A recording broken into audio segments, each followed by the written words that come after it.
Option কি কারো কথা নিজের ভাষায় বলা, এক্সাম্পল ডাইরেক্ট স্পিচ হুবহু কথা, he said I am happy. Indirect speech নিজের ভাষায় বলা, he said that he was happy. Just 3টি রুল ফলো করলে আপনি ন্যারেশন কমপ্লিটলি শিখে ফেলতে পারবেন। 1, টেন্স বদলানো। প্রেজেন্ট থাকলে পাস্ট হবে, সিম্পল পাস্ট থাকলে পাস্ট পারফেক্ট হবে, পাস্ট কন্টিনিউয়াস থাকলে পাস্ট পারফেক্ট কন্টিনিউয়াস হবে।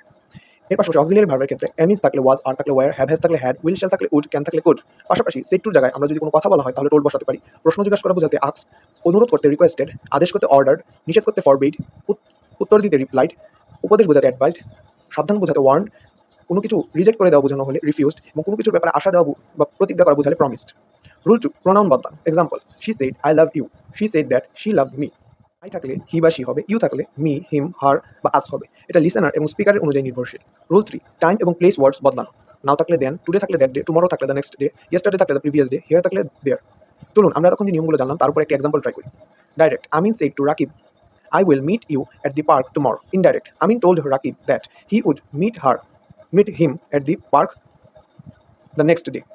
এখানে সেড টু জায়গায় টোল্ড হয়েছে, কমা উঠে গিয়ে দ্যাট বসেছে, উইলের জায়গায় আই উইলের জায়গায় হি উড বসেছে এবং টুমোরোর জায়গায় দ্য নেক্সট ডে বসেছে।